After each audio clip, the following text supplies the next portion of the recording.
Welcome back to BK Nothing But Nets podcast. Got the full panel, got the whole team here today. I got John from Everything BK Nets. I got Dylan, Nets Press, and we got a Nets blowout loss to Atlanta. So I guess all's well that ends well. The Nets are what they are, the sixth worst draft odds. Let me start with this question. Dylan, I'll start with you. Did you watch the Net game last night? And if so, were you paying attention to it, or was it just kind of background noise at this point?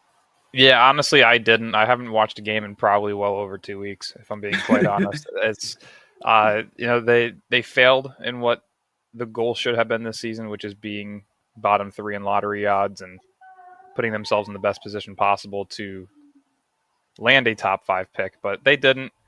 So I'm not really interested in watching as of right now. It's not like we have young players that are extremely interesting. We're rocking Drew Timmy and Reese Beekman, so there's really not much for me to watch. My analysis on the team is pretty much done for the season. I'm actually already looking into more so off-season moves, free agencies, trade, draft. So that's kind of where my mind's been at. But yeah, I saw that we got blown out, which is hilarious because they could have been doing this a month and a half ago. But that's the Sean Marks way. So yeah. John, same question to you. I know you watched the game. How intently are you watching it, and are you emotionally invested like in the game at all? I'm still watching them. I'm just like, it's kind of just like, watching your niece's soccer game. I don't really care that much. I'll watch, but where's a bottle of scotch for this one, right? Listen, I think at the end of the day, it's similar to what he just said. Like, you kind of were hoping that this was happening when, we're still trying to decide where this lottery pick could fall. But now it's locked in at 6. So no matter what they do, good or bad, you just take what you can get. And it's right now it's like auditions for these young guys to try to earn a roster spot or two. Like, not a lot of these guys are going to come back next year. So it's basically what you can do on the court, give effort, and hopefully you're impressing the coach with your level of play. But I think last night, Jordy wasn't probably impressed with any of the play because these guys looked tired, dazed, and confused before, the first second on the clock started. And you saw Trae Young last night. The guy looked like he was trying out for the Harlem Globetrotters, throwing the ball under his legs, doing a buzzer beater, non-dunk layup. Like, Trae Young was having fun out there, and the Nets team really just didn't care. They were just going through the motions, I guess. But now with like less than 2 games to go, kind of like where I'm at too, where it's like I'm focused on the summer. My whole goal was to get through this season and get ready for a busy summer because the Nets have a lot of decisions to make this summer with the draft, with free agency, how to use the cap space strategically, not just throw it out there for a Quentin Grimes because you have to use the money. Like, be smart about the money. At the end of the day, if there are no clear routes to try to fast track this, which many of us said they probably shouldn't, try to get expiring salaries, try to move off of Johnson and Claxton, try to position yourself for 2026 where you still have a lottery pick and you'll have even more flexibility by then. I hope the organization is starting to wrap their minds around that because you need to commit to a direction. Try to remain in the middle and saying, hey, Giannis is available or this is available. It's not going to lead you anywhere unless you plan this out the right way. And this organization really needs to show us this summer that they understand what has to be done to put this team in a good position because we don't have a lot to work with right now. So I hope the organization is starting to think about that seriously because this right now is the most important summer in Brooklyn Nets history, and they got to start acting like it is at this point. I wanted to get into, well, first, I promise y'all I will do this every single game, and we will do it today. There's no more Day'Ron Sharp, but there is Drew Timmy. So Nick Claxton played, this is unbelievable today. Oh my God. 18 minutes, 45 seconds. That was minus 27. To be minus 27 in 18 minutes is almost impossible. I mean, think about that. 18 minutes into the game, we're down 27 points. Like that's unbelievable. That's really wild. But the backup center, Drew Timmy, played 29 minutes and was a +3. Wild. I mean, we went over this. I saw the clip the other day. I just want to touch on Nick Claxton real quick and get both of your takes on him. He's obviously a useless person at this point who's making $25 million, $27 million next year, whatever it is. Is there any hope in him improving next year or trading him? Is there hope in either one of those two options? John, I'll start with you. Yeah, listen, I mean, I thought it was low when he got cooked by Bismarck Biombo, but there's nothing more lower than having a worse plus or minus than Reese Beekman, the guy whose offense is pretty much non-existent, and he was slightly better than you by a percentage point. That is crazy to me. Like, it doesn't get any worse for that. I mean, truly, Claxton had, like you said, Gary, he's hit rock bottom this year, whether it was impending fatherhood or the pressure of trying to rebuild again on a different iteration of this team. Like, this was the golden opportunity for Claxton to say, hey, I got the money, but I still got a lot to prove. And this season, we got a very emotional, lethargic, unfocused Nick Claxton. I wanted to throw pillow cushions at refs, but then he had games where he hit a game winner, followed up with a crappy performance, had 10 assists, followed crappy performance. Like, you're just seeing too much inconsistency with Claxton's game. So you wonder, can the Nets possibly do a makeup job on this guy to send him to a team like the Lakers this summer? I think maybe you have a 30% chance of that happening. But if not, it's like, what can I do to improve Claxton's game? You look at the draft, maybe getting a point guard like a Jeremiah Fears could help Claxton's numbers get back to semi-respectability, or you try to get more defensive pieces around this team to kind of take that burden off of Claxton, or surround him with another big. Let's be honest, without another big on the court, it's very easy to attack Claxton at the rim or defend him at the same time. So if the Nets can't put another big on the court with Claxton, what is the point of just having Claxton out there by himself? Because you see it, his weaknesses on this team without superstars get magnified to the core. So yeah, I just think at this point, you might be forced to keep Claxton this summer if you can't find a way to get him to the Lakers. And by that point, the Nets have to think about, can we get a point guard or another big to complement him? And if not, I really don't know how we can get through this with Claxton, because this is just a horrible, horrible investment on Sean Mark's part that has paid zero dividends up to this point. Let me get done. I got a question. We talked about bringing in Fears. I got a question. I want your thoughts on Claxton as a whole, what the options are for us and him. But a specific question I wanted to ask you is, would bring in a high pick and roll point guard if there's one available, like Harden or Luka. I know you're not getting those guys, but a high pick and roll point guard. Would that improve Claxton's value offensively? Would he not look so lost and so poor if we had a point guard who could operate more on a high pick and roll?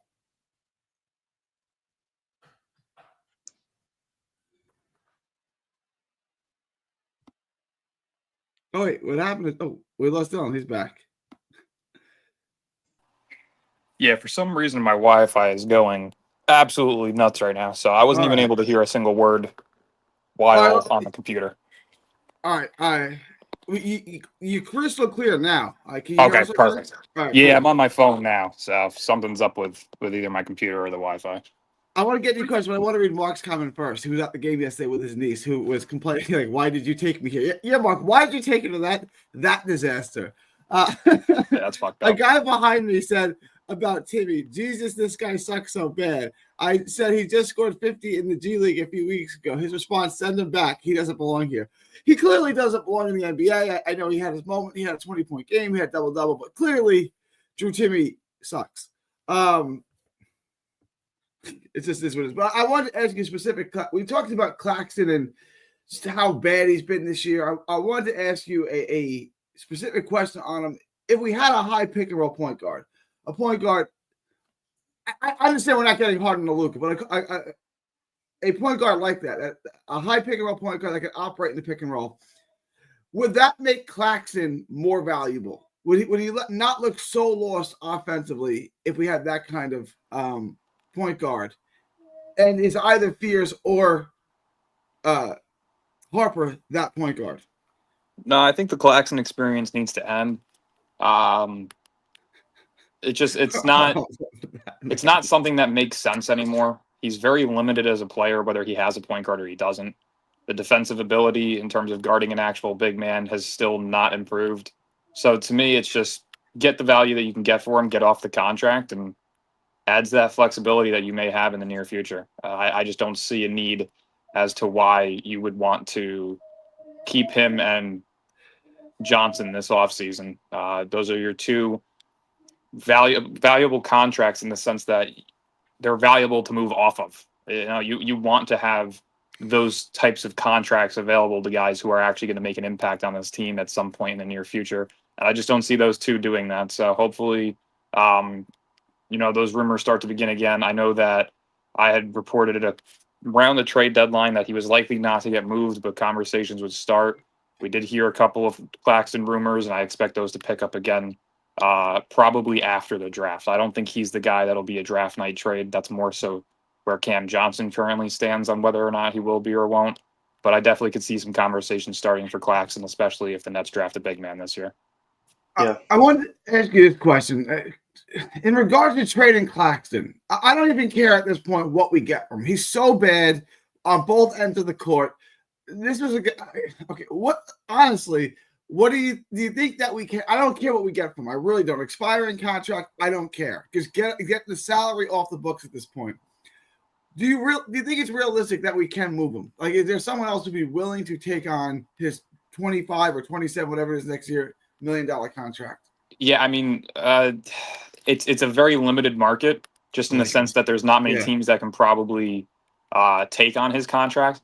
But yeah, the one team that I'm truly looking at is the Lakers. Luka Doncic had sat down with JJ Redick and talked about Nick Claxton during the offseason last year. He's very high on him as a teammate potentially. I think that that's something that he's going to make the attempt to push for, especially with the Lakers only having a late second-round pick this year. They're definitely going to want to add some youth to kind of give Luka's window a much broader window rather than just a 1 or a 2 year until he's a free agent.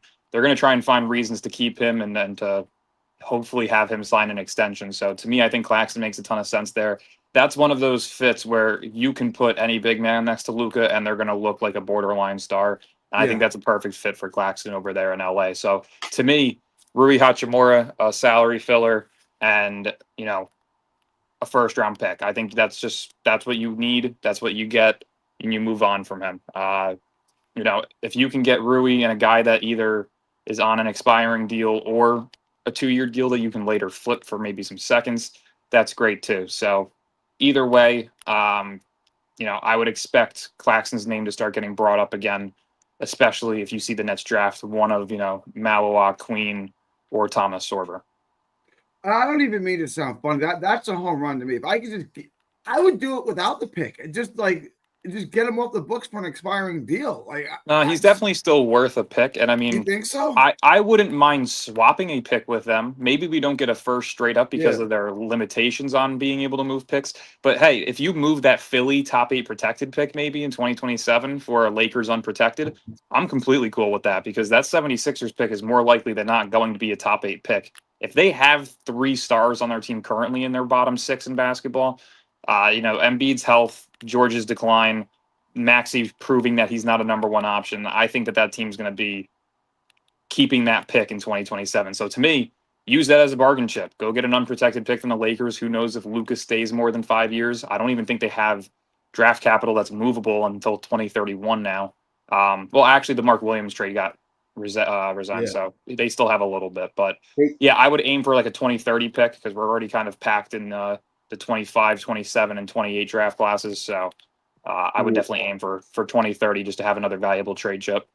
Yeah, I saw a mock trade of like Rui Hachimura, Dalton Knecht, a 2030, and I don't mind if it's a swap or a protected pick at this point. Just if it gets Claxton off the team, I'm fine with it. There's no unprotected pick coming our way for Claxton. If it's a protected or a swap, just take it, Sean Marks. There is no optics here to fix with Claxton. At the end of the day, this guy he just lost to Reese Beekman, man, in plus or minus. There is nowhere lower Claxton can go other than the Earth's core at this point. If they're offering you Rui Hachimura, Dalton Knecht, and a first round 2030 swap or protected pick, take it and go and run with it because we do need a new big this summer. We need to reset the center position and start anew. Claxton as an undersized big is getting us nowhere quick anytime. So hopefully the organization has realized that in this summer we could start that process of just resetting the big man position, giving Timmy more minutes, and maybe bring back Day'Ron if it makes sense for us.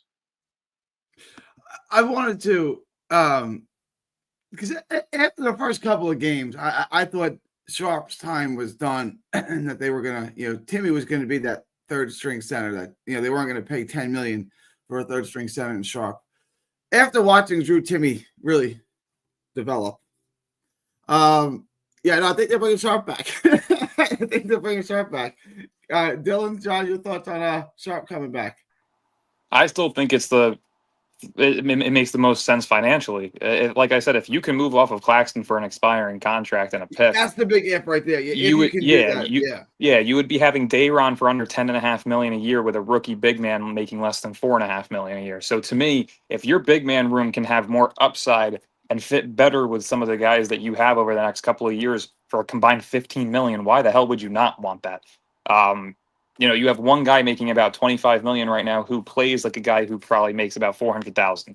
I'm pretty sure that's what his projected cap space was based on performance. So to me, it just figure out a way to move off. If you can move off of Claxton and Johnson this offseason by adding expiring picks or expiring contracts and draft capital, I think you just put yourself in the best position possible, because not only are you going to be able to draft the right fits around guys like Cam Thomas, but you'll also be able to better afford guys like Cam Thomas and still be able to make moves the following offseason, right? So it kind of solidifies yourself as a team that's bottoming out again next year, but it also puts you in the best position possible to go out and sign a star rather than needing to give up draft capital for a star. Because if you can draft two really good players this year, draft in the top 5 next year, and then sign a star that offseason, you still have the assets, contracts, and draft capital to go out and trade for another star. So to me, I think it's definitely worth noting that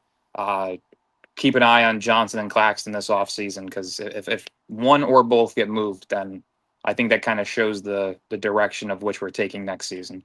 Yeah, and go ahead, John. And that's what we kind of all have come up to. Like, if the Nets want to solve this very easily this summer, you trade Claxton and Johnson off the books. There goes the Plan A conversations going away. There goes Plan B, C, D, whatever the hell you want to call it. It goes out the door, because having those two salaries off our books, we essentially have expiring salary for the following year, 2026 free agency, which looks a lot better. And bringing back Dayron financially just makes a lot of sense for us, because we're not bringing back anything more than maybe a 2-year contract around 8 or 9 mil or something like that. Like, you don't have to bring a Dayron back on a huge deal. So it works for us financially. And at the end of the day, and a player one just said that's too much Lakers giving us. Rui Hachimura, Dolan Kennett, and a swap first is too much.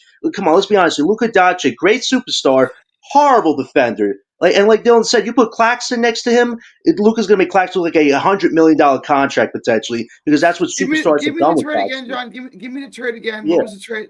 Rui Hachimura, expiring contract. Dolan Kennett, I think he's expiring on his rookie contract. He has another year. And a first-round 2030 swap or protected pick, however you want to call it. Like, that's not a lot the Lakers are giving us. They essentially need defense around Luka Doncic. I mean, you've seen it this year. With Jackson Hayes, if he's not playing well, the Lakers get exposed because everybody's going at Luka.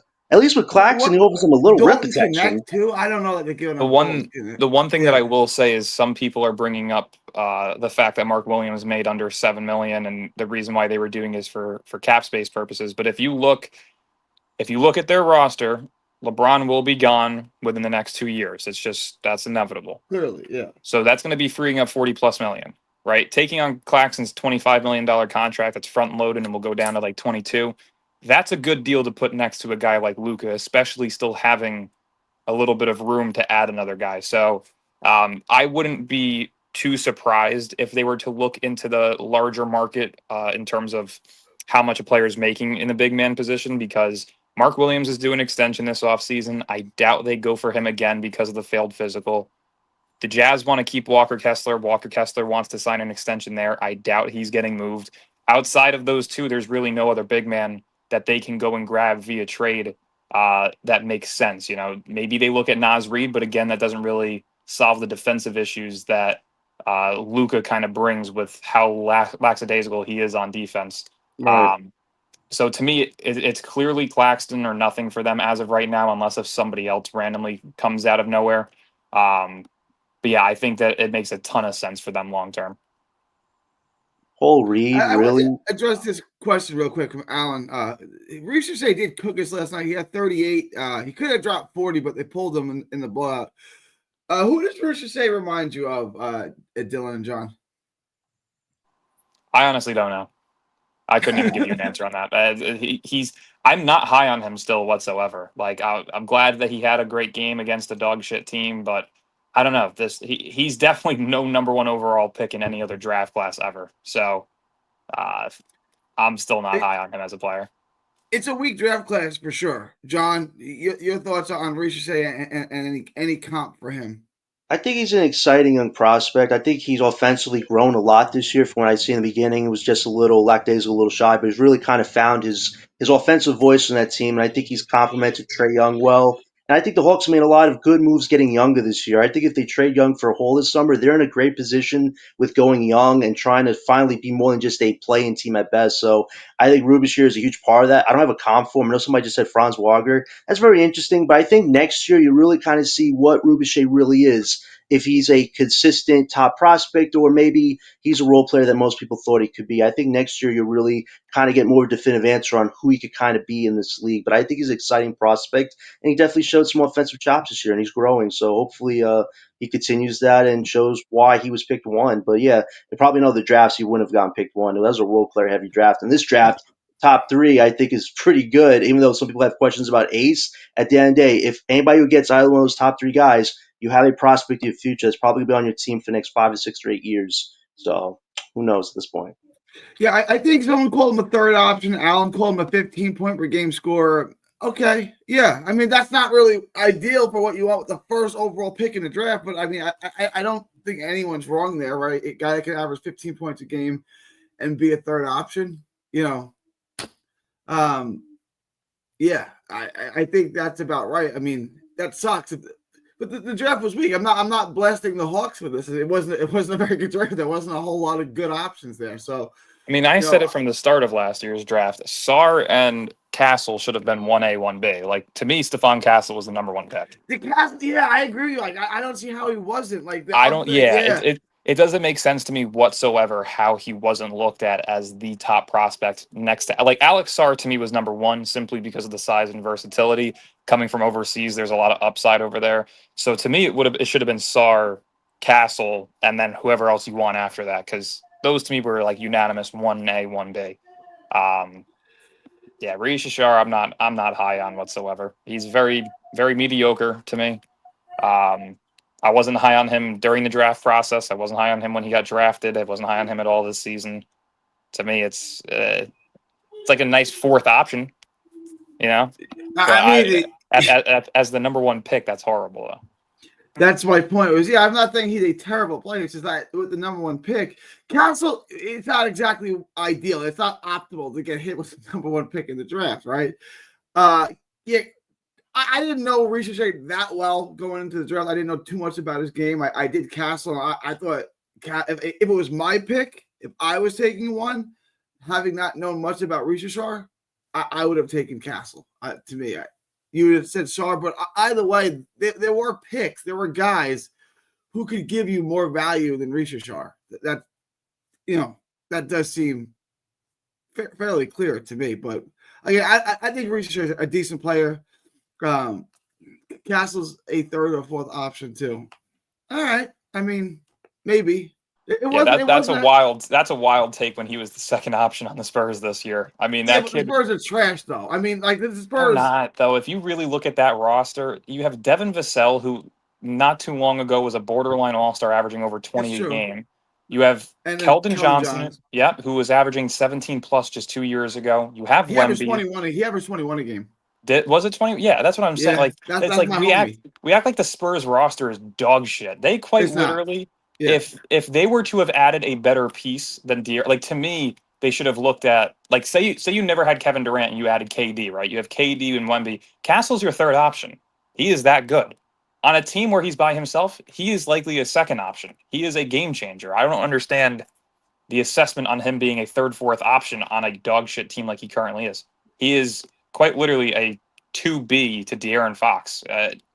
He's the one that's going to change the game, knowing that Fox and Wemby are going to be the primary focused players offensively. That opens his opportunities up way more. So, to me, he showed everything that you needed from a rookie this year.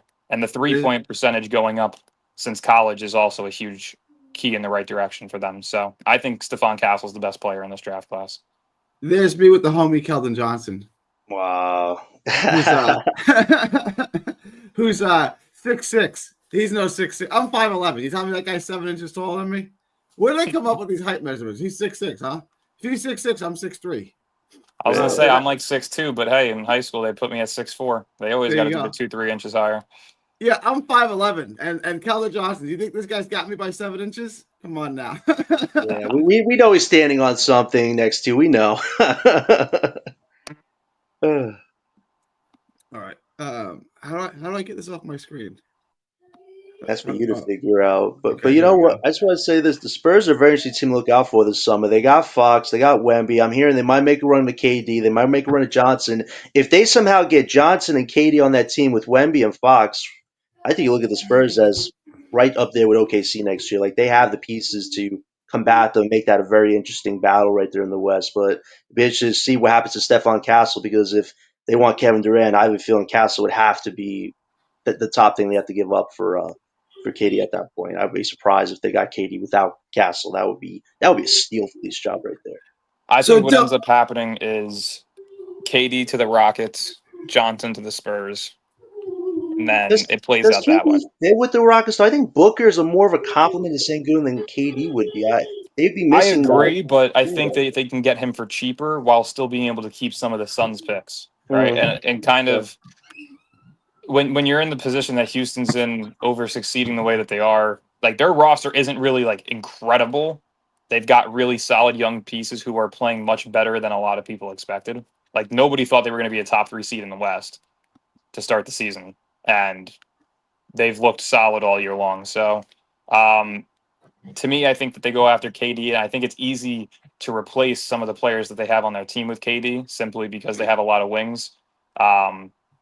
So I think KD's the guy that they're going to go after, and I know Ime Udoka loves him. So, if you can put together a roster that has Amen Thompson, KD, and Sengun, and then you fill out the rest with whatever may be, I think that's perfect for their run. Dylan, do you see Brooklyn as a facilitator in the Kevin Durant trade? Because I've seen a lot of hypotheticals last few weeks where the Nets are like that third team because KD has over a $50 million salary, and that the Nets might be that third team to take on a contract or two. Could you see the Nets being involved in a Spurs KD 3-way trade potentially? No, not really. I think that they have the contracts to get it done.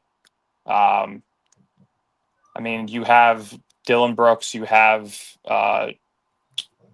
Jabari Smith, you have Jalen Green. Like to me, if you really want to succeed, get rid of Jalen Green. So to me, if I was them, my package would be Jalen Green, Jabari Smith, and Cam Whitmore, plus 2 of the Suns picks back for KD. That would be my package. Because they at least get to keep guys like Reed Shepherd, and they get to free off of Van Vliet's contract to sign free agents.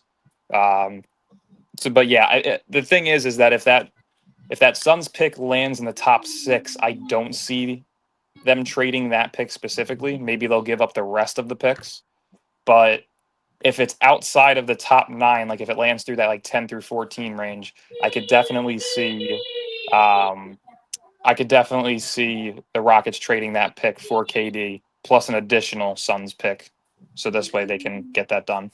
Let me ask you this, though, both of you guys. When the NBA gives Cooper Flag to San Antonio, how long till they win a championship, and how many championships will they win? 3 years, 6 rings. That's definitely happening. That's your next dynasty. I don't think anybody be watching the game anymore. Unless you're a Spurs fan. But that would be wild. Listen, I think the worst case scenario on draft night is if Philly gets Cooper Flag. Because at the end of the day, Philly was supposed to be a championship team. They crashed and burned epically. Joel Embiid potentially has a knee issue that would never get resolved. They said he's going to be back in a few months, but I don't know. They were talking about him being out for like a lot of next season. So his situation is definitely something to monitor. I just think it's a waste of time having Cooper on a team with aging stars making a combined over $200 million. Like, it's just a waste of time. Put him on a team with his flexibility where you could build a real product in a few years. I don't think you'll build a real product if he's on that team with 2 aging stars who are just injury prone a bit. That'd be a worst case scenario. But you put him on the Spurs, hey, you know what? Congratulations. The Spurs will make a lot of money. A lot of other teams not going to make a lot of money, though. Nobody be watching it. So I want to. Do you have any thoughts that you wanted to add, Dylan? Sorry, what was that? No, I want to move on to the next topic. It's all good. Do you have any other closing thoughts? No, go ahead. So I wanted to address this. I want to segue in like this. I was listening to Locked On Nets the other day, and Doug was talking about how it doesn't make any sense why they're tanking now, but they didn't tank earlier, or the timing of it. Like, why is it okay now? And I just wanted to address what I saw, and I think the timing lines up perfectly. Once they stopped playing D'Lo and Cam Johnson was the exact day that they were mathematically eliminated from play-in contention. I think it lines up perfectly. So the question I'm asking is it they were trying to play for the play-in and they were trying to win every night until they were mathematically eliminated from the play-in? Were they playing for the play-in all season long? Or at least, after, from that point where they won 7 out of 9 on, was that the goal? Dylan, your thoughts on that? Because the timing does seem to line up perfectly. They started really tanking and really with the youth movement, the baby Nets, the moment they were mathematically eliminated from the play-in. Yeah, if your goal was playing this entire season, then I would not be upset if I saw breaking news: 2 cinder blocks found on Sean Marks' feet at the bottom of the Hudson, because that's just pure stupidity. You don't play for a play-in spot, especially after losing 17 of 20 games earlier in the season, when you're not going to win a play-in game even if you make it. It's just this whole entire season was ran so poorly. There was no need for this organization to do what they did. So it was malpractice. It was piss poor. It's fireable. It is another fireable offense that you can put on Sean Marks' resume, whether they land top 3 or not.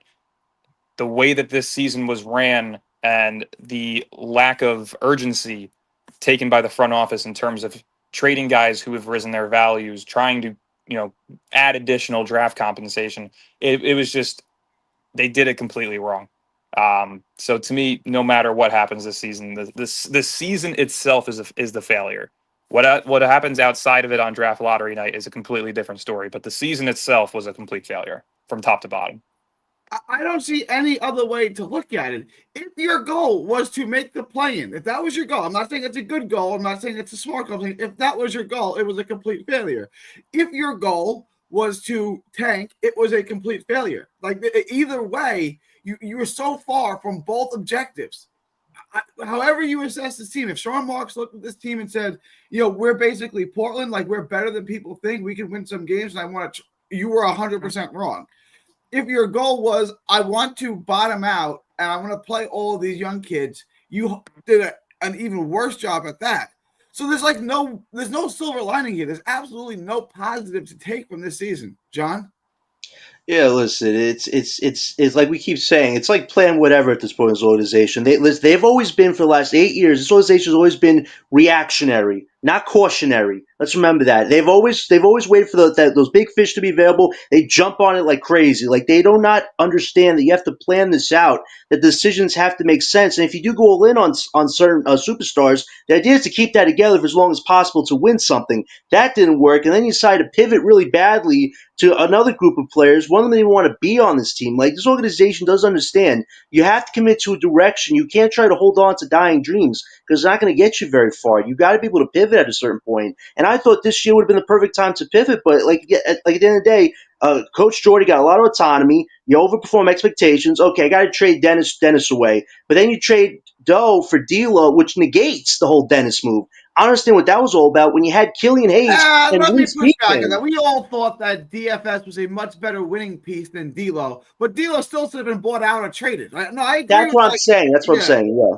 That's what I'm saying. He should have been bought out. But I'm like, you also had Killian Hayes and Reese Beekman. Everybody's saying, oh, against these bad teams who are purposely resting players, we still would have beat them. Really? If I saw Reese Beekman plays over 30 minutes a night, I don't think we'd beat those other bad teams because the guy doesn't score most of the time. Like, we could have counteracted that. But this organization's like, no, we need D'Lo, Johnson, and Claxton, the micro three, to play their minutes and beat these bad teams because it's good for morality and vibes. It's not good when we're helping other teams improve their lottery odds while ours go in the crapper. And that's what we were doing during that month of winning February. Yes, Jordy established a defensive identity of some sort, but it wasn't exactly helping you because guess what our prize is? The fixed odds, which for the last 6 years has been a 6-9 pick. Like, that's not a good consolation prize for trying to pretend to be good. That's the problem with this organization. They didn't commit to a direction. And Jordy's statement here from Lucas Capron, it's hypocritical. Let me. I want to read it. Let me get that. I'll segue it right back to you. Lucas Kaplan reported that Jordy Fernandez quote, throwing them into a real game and having to figure it out. There's no better development than that. I agree. I agree, Jordy. So why was this not done from day one? Like, was it not a developmental season from day one? And we all agree with this comment, correct, John?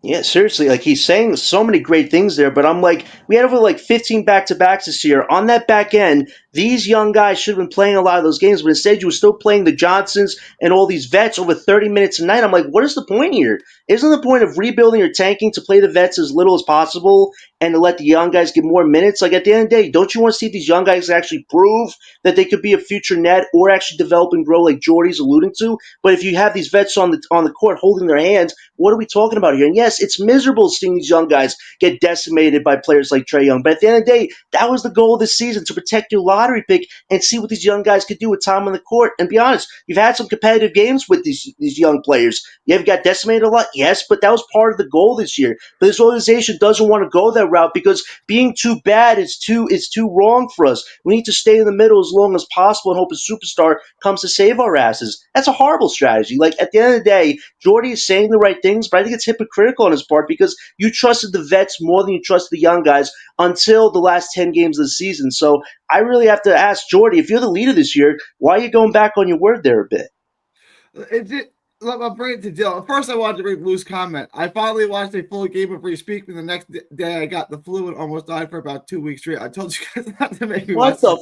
I don't understand the Free Speakman thing at all. I see no signs of an NBA player here. I see nothing that's saying this is what we can develop him into. Like, how the hell is Reese Beacon in the NBA? Like, there's so many good players, like college players, who never get a crack in the NBA. How the hell does Reese Beacon have a job in the NBA? It makes no sense to me.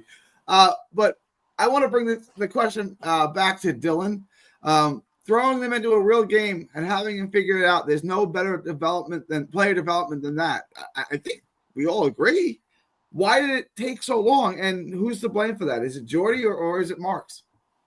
I mean, I can agree to it to a certain extent, but at the same time, who are you developing?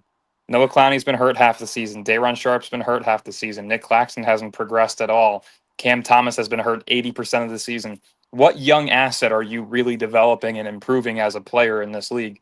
Keon Johnson's not a long-term piece. Tyrese Martin isn't a long-term piece. Tucson, not a long-term piece. Drew Timme, not a long-term piece. There's really nothing that you're developing this season. So if they wanted to take this approach, they should have taken it when some of these guys were healthy. First 20 games of the season, Cam Thomas was healthy, right? First 10, 15, 20, whatever it may have been, he was healthy. You could have taken that approach and played him with the younger guys so he can up his scoring numbers and he can up his playmaking numbers. But instead, you were running Cam Johnson and Dennis Schroeder around him, with Dennis Schroeder looking like a borderline all-star. So to me, this organization doesn't know what they want, what they're doing, and they don't care about what they're doing simply because they can never seem to stay on a course of direction for more than 3 months at a time. So that's my take on it. I don't give a shit what they're developing because they're not developing anything for us right now. None of the guys that are playing right now will be here in 2 years. So to me, again, failure of a season from top to bottom. Since September when preseason started to this current month in which the NBA season is about to wrap up, every single piece in between that has been a failure for this team. We have not seen any form of major progression consistently from Cam Thomas due to injury. They didn't add extra draft capital and assets for next season's draft class. They didn't move off of Cam Johnson with his value at his highest. They didn't try and flip Claxton for more financial flexibility. They've done nothing. So that's still going to be my take on it until draft lottery night. And depending on what that result is, I'm going to stand by the fact that this entire calendar season from start game to end game was a failure, no matter if you land 1 or 9. Doesn't matter. What you do moving forward after that is what will determine how I see it. But again, you need to move off of certain pieces and you need to make certain moves. You need to focus on development. And they just haven't done that.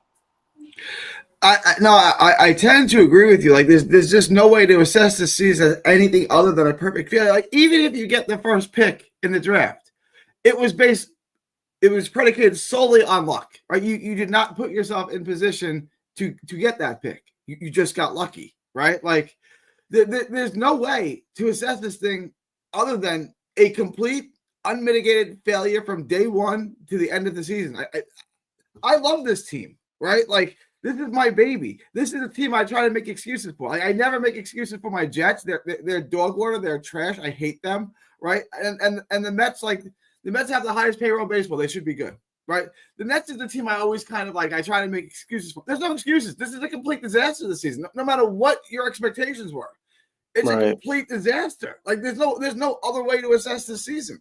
Right, and this goes back to the mixed messaging, Gary. We looked at the clip of Sean Marks before training camp. He said everybody from players, coaches, organization has to be in lockstep on what our goals are this year because winning is not exactly a priority. It's how to build sustainability. Well, that message clearly didn't get through to Jordy, who was like, I'm gung-ho, I'm going to win, and you're just going to sit there and not say anything. Like, I don't even think Sean Marks has a voice anymore on this team. And Joe Desai is so fed up with football that he doesn't understand that Brooklyn is the main priority. So having two guys who Leaf alluded to could be puppet heads, and at the end of the day, if we get the number one pick, it's because the NBA had something to do with it. Let's call it out for what it is. At the end of the day, statistically, that 6th pick for us is supposed to be a 6 to 8 pick. If we somehow get a top 3 pick, because the NBA likes what Joe's doing economically for them, making them money. And for me, that's like, we'll take it because at the end of the day, you want your team to succeed, but at the same time, we got bailed out.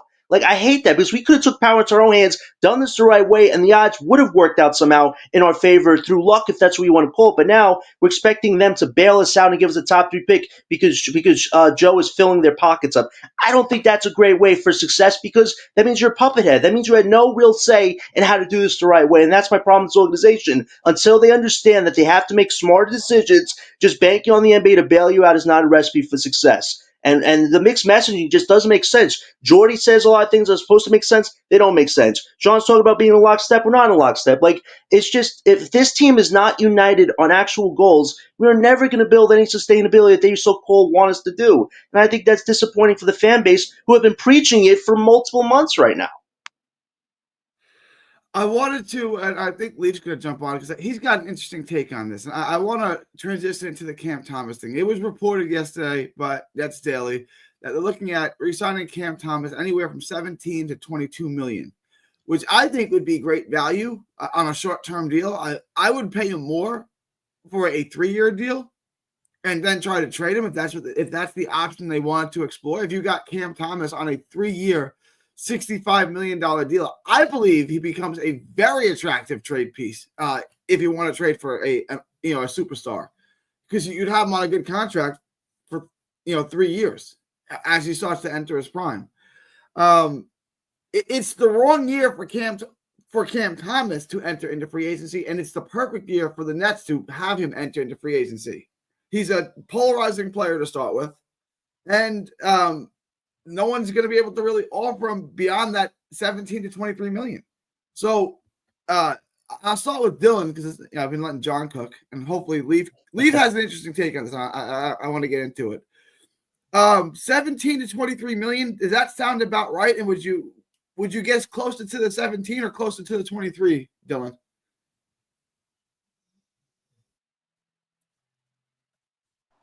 Yeah, I totally didn't just start my entire monologue on mute. Yeah, no, I think they're going to go with the closer to 23 million range. I believe a team can offer him anywhere between 22 and 23 million. So I think that's the second team that has the most cap space. So to me, I think he'll get about 23.5 to 25 million on a 2-year deal. I think that's kind of the range. It's going to be something similar to like Nick Claxton when he was a free agent, right? He signed a 2-year deal at a good market value to raise his value, and then he got a 25 million contract that he didn't deserve. Cam Thomas kind of in a similar boat, injured, performed solid when playing. Still a couple of things to his game that he needs to improve on. Give him a little bit extra money, but make it a short-term contract, because at the end of the day, whether you agree with it or not, he is going to be the first trade piece possible when the time comes to go for a star, whether that be in the 2026 offseason or during the 2027 trade deadline. So it's bound to happen. It's going to happen. It just depends on when. So Whether it's a 2 or a 3 year deal, I would assume somewhere between that like 21.5 to 24 million is probably the range I would say that he gets. And you think it's going to be a 2-year deal? Any third-year option on that is just a 2-year deal? Yeah, I think it's a 3-year player option. So Okay. after the second year, he can opt out. But I think by then he'll be traded. So it really So we're won't kind of matter. looking at that. I said 3 years, 66 million, which would be 22 million a year, which is I think he'll get. So you're saying 2 with a third-year option, but we're basically. Yeah, I'm saying more Yeah. so probably 3 years, 70 million Okay. player option. Far up. Yeah. Okay. With the player option for the third, and then no, I think that's about right. And do you think that's fair market value? I know that's what you think they're going to offer him. I agree with you, but do you think that's about fair market value for him? I mean, if you're looking at his per 36 and if he was to have played 65 games, do I think it's fair? Probably not.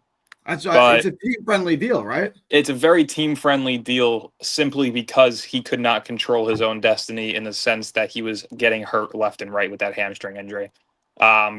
So yeah, the cards are fully in Sean Marks and the Nets' hands, and we'll see if they lowball him and match an offer, or if they give him a solid contract that he'll agree upon before free agency begins. I think that they're gonna try and hold off on signing him for a while to start free agency, just because they have money to mess around with. Yeah. So it's going to depend. Like, can we snag a couple of these guys off of restricted free agency and then bring him in for cheaper, or do they want to get it done right away, give him the money, and then move on from there? I think they'll wait a little bit to see if another team offers him, and then lowball the shit out of him if no other team offers him. That's kind of how I see it happening. I want to bring in Leaf because Leaf does not think he warrants $22 million a year. Leaf, are you there? Yeah, I'm here. All right. Cam Thomas, 17 to 22. Do you think he'll get closer to the 22 or 23 number, or do you think he'll be closer to the 17?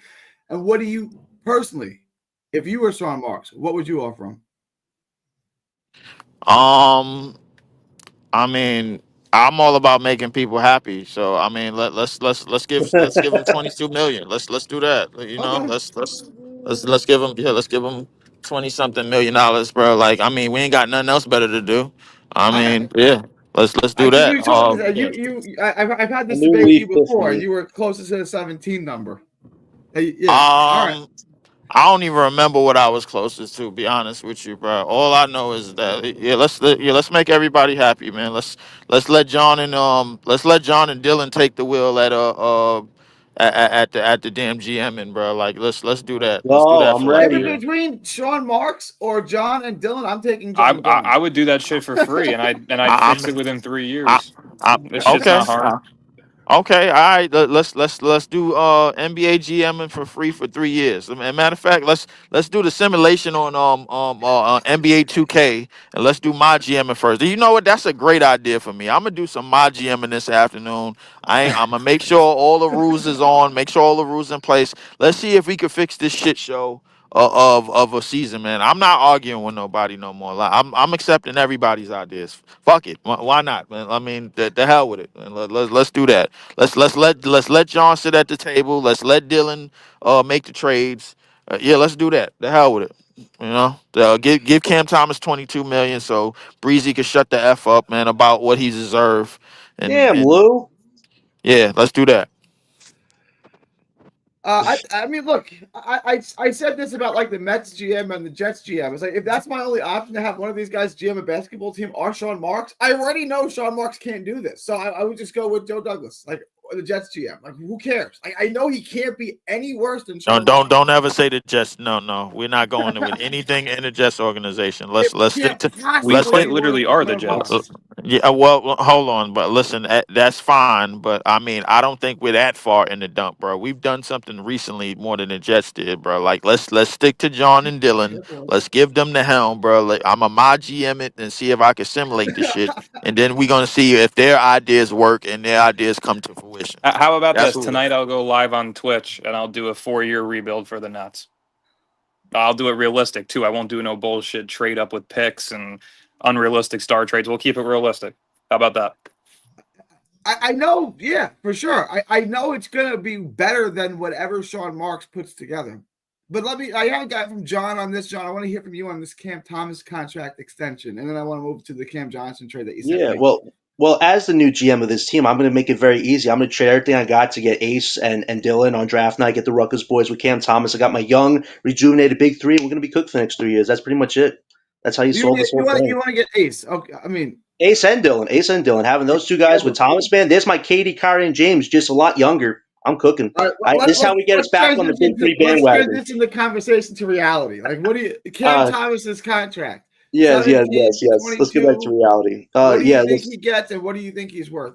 Yeah, listen, I did was issue with Brian Lewis. He gave a number of 2022. Then with Nets Daily, now it's gone down to 17, 18. And this is like worst case scenario because now it's like instead of a 3 to 4 year contract, now he has to potentially accept a 2 year contract with still a $20 million salary. And his salary will be expiring on 2026 when we potentially talk about the Nets making a bigger move. If a team wants to take on Thomas' salary because it's just for expiring, that actually is beneficial and it's a market value deal for us. But does Thomas want that? Something to debate. But here's another thing. Everybody's thinking that Sean Marks has all the cards. Yes, he does. But Thomas can say, you know what, screw it.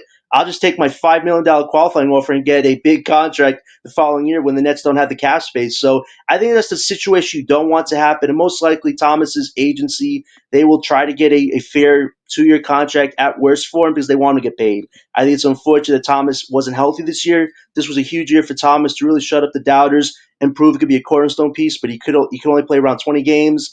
And now the questions are, can he be durable? Can he show you layers of consistency for multiple games? We still have yet to see it. But if you resign him on a 2 year, $23 million salary, next year would be a huge year for Thomas to really show the Nets organization that he could be a cornerstone piece.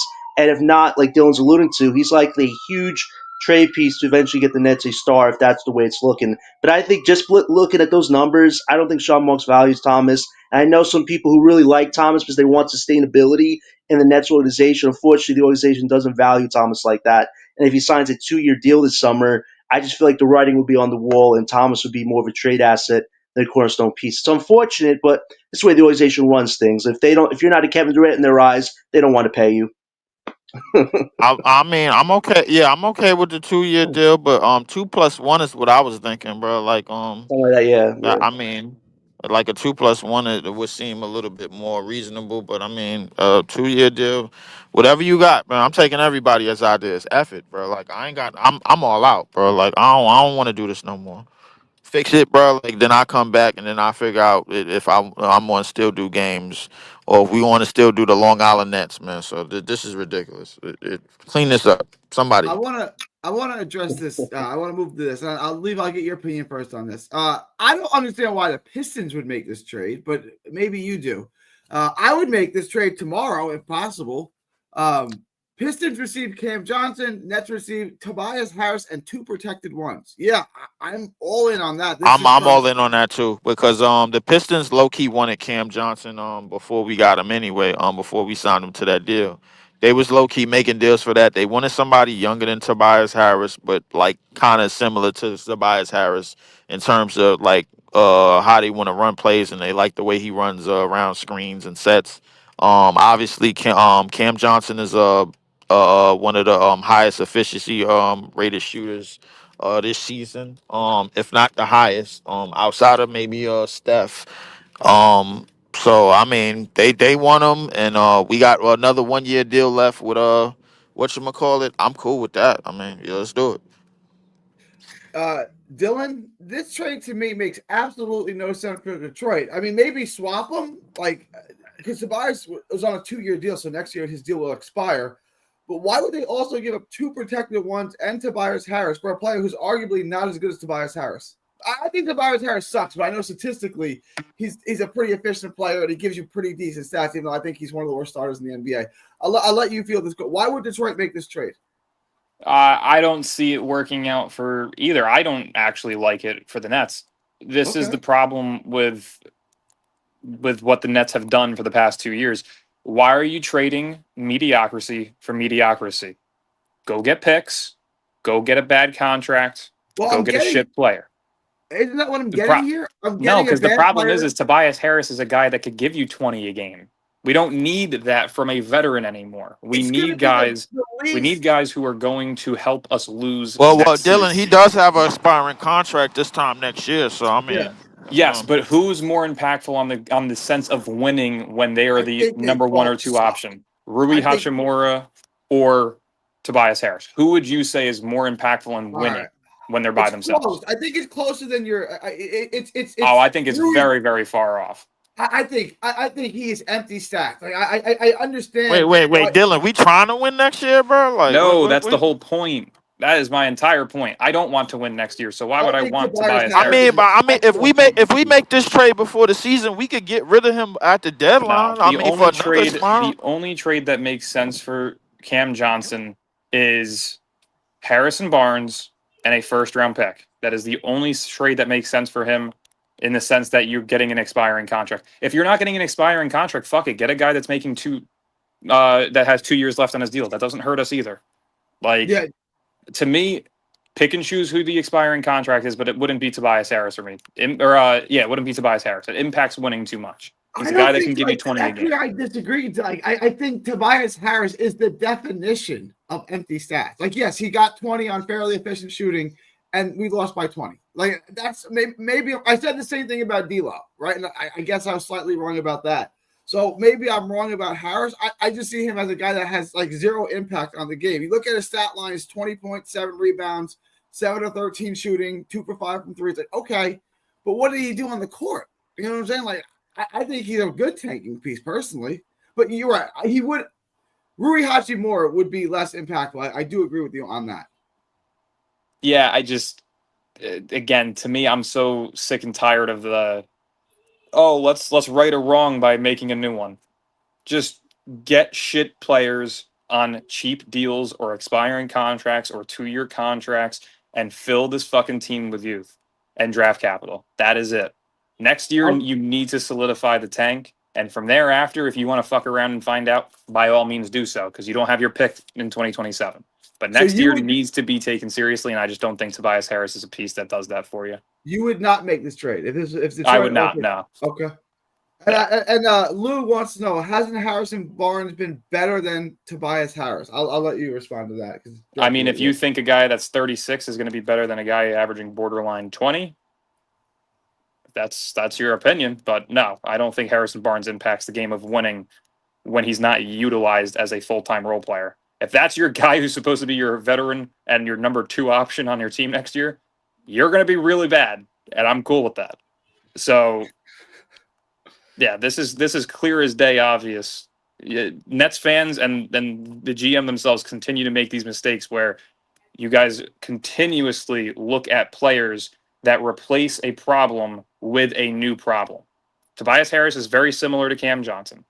Can score, is a vet, literally is the same exact player practically. Not that's maybe play style. Why Detroit would make this trade? Wise. Why are you giving me 2 first rounders to swap? Yeah, this is why it doesn't make any sense. Yeah, it doesn't make sense. 2 first rounders. No. Bleacher Report's also horrible when it comes to mocking trades. I'm pretty sure they just did one where they had Luka again on like 1 first round pick. It's just we should not be allowed. I'm done with Bleacher Report. They are the TMZ of sports, bro. They are very inconsistent. Bad deals, Bleacher Like Report. they are not good at all, bro. Like I'm done with them. Yeah, I'm not listening to nothing they say. They only pick what they go on 2K and then they find a trade. They be like, all right, this looks sexy, bro. Like, okay, all right, let's do it. John, let me get your thoughts on this. You sent this to me. You found this. I would make the trade. I would rather make the Barnes trade if I had my druthers. I would rather make the Barnes trade. But if that wasn't available and this was, I would make this trade. Give me your thoughts on this trade and why is Detroit making this trade? You know what? This all hinges on Sean Mark's fetish fantasy about I need 2 first round picks for Johnson because he's so valuable after matching the Kevin Durant stat line. So, like crazy enough, Marks would probably take this deal because he gets his 2 first round picks, he gets to buy his hair. So I guess it's somewhat of a semi equivalent of Johnson. But if you have a bunch of young dudes on his team next year, I don't think Tobias Harris is going to be leading you to more than maybe 10 wins or something like that. I don't think he's that crazy impactful. He's also on a 26 $1 million expiring contract. So that is a little cheddar we can use for 2026 cap space. So I don't necessarily hate this deal, but at the same time, why would the Pistons do it? They have Malik Beasley, who's their 3-point sniper right now, but he's also an expiring contract this year. If they don't bring him back, maybe they want to pivot to get Johnson because he fits that 3-point scoring role they need right now. That's the only reason I would see that this can make sense. But you're giving us 2 firsts for Johnson. Like, you really have to cover Johnson at that point. But I also agree, like the Spurs at the end of the day, you give me Harrison Barnes and a future 2026 Hawks first, or you give me Harrison Barnes and your second lottery pick this year. That's a win-win for me. Whereas with this is Sean Marks getting his just desserts because he needs to always be right with how he values talent. So I don't see this deal happening, but I wouldn't be surprised if it does happen just because the Pistons want to replace Malik Beasley if they don't bring him back with Cam Johnson. Otherwise, I think the Spurs are our best bet right now as far as getting off of Johnson for something valuable at this point. What would you rather have? The lesser of the Spurs 2 picks or their 2026 pick? I'm kind of debating that because I think their 2026 or the 2026 pick is the Hawks pick, right? Right. I'd rather have that.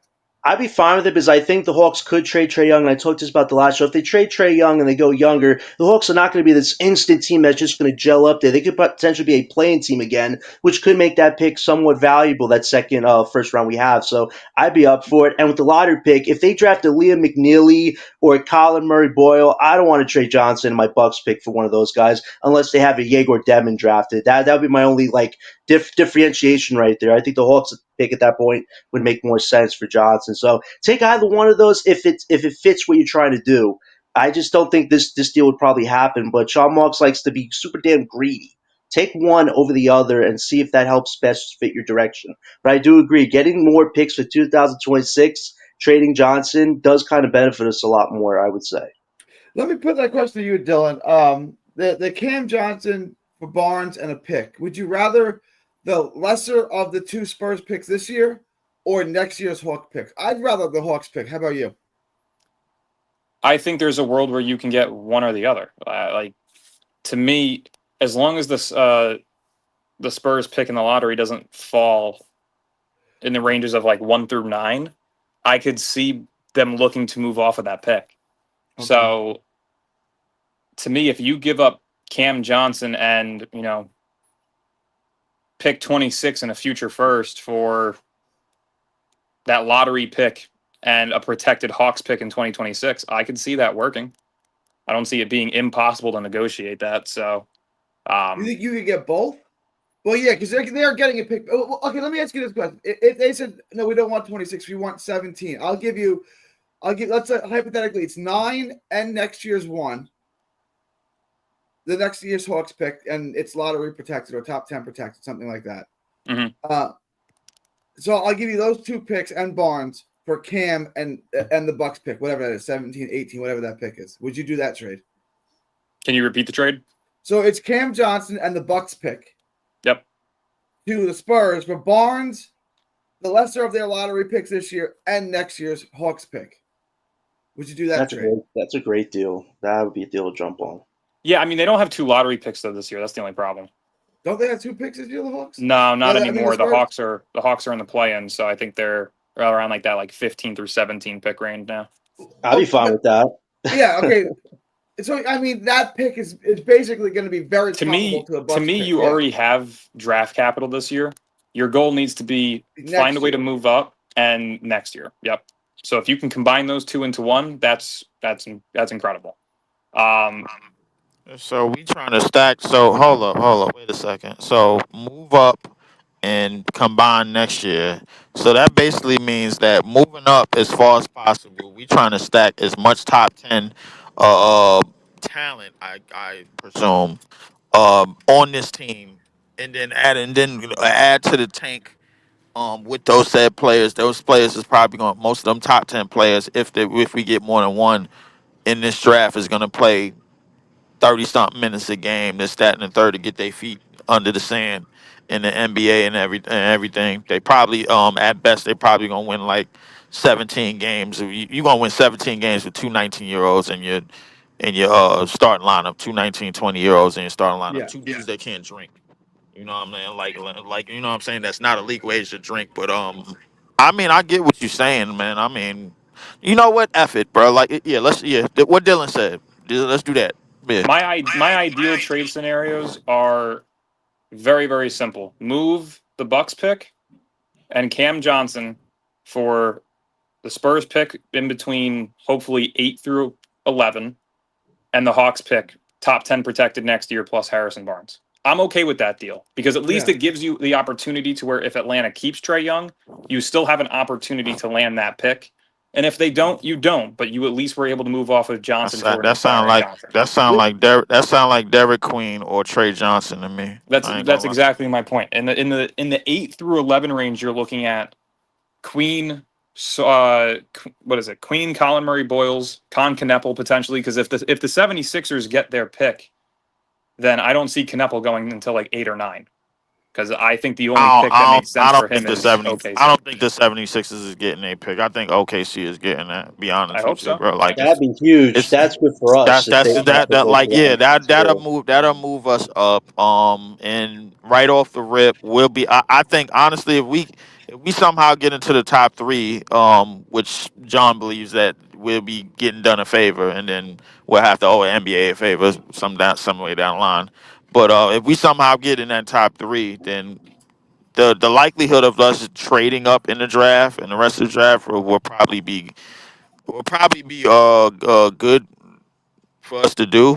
Possibly. I mean, I don't see why we couldn't if we did land in the top three, or even if we didn't. Man, I don't know. I'm hopeful about it. I guess. I don't know. It's just the draft. I don't know if people are really taking it that seriously outside of Coop anyway. I'll be honest with you. A lot of the mock draft boards I've seen in the last 2 or 3 days, Dylan and whatchamacallit, Dylan and Ace are not even in the top three anymore. Wait, So what? Yeah, yeah. Dylan doesn't make sense. Ace, I understand. Dylan is probably at high has been highest number 4, Yeah, and that's more so recency bias. Once the draft process comes around, that's not going to be the same. Yeah, He's the obvious number 2. The draft combine will tell us a lot more. Just remember, when they have to go through that process, that too plays a part in their final evaluations. I know some people are starting to get high on Edgecombe. I think that's why Harper and Ace are fluctuating as much. So that could potentially be something to look out for. I think Edgecombe's going to have the most pressure on him at the draft combine. Everybody will go, is this guy a bust or is he actually legit? That is definitely something to look out for when that happens. well, I think in the combine, in terms of the combine, I think if we talking about athleticism, Edgecombe is going. I think he's going to do very well. He's going to exceed. He's probably going to exceed expectations in the combine, and that's probably going to make a lot of his stock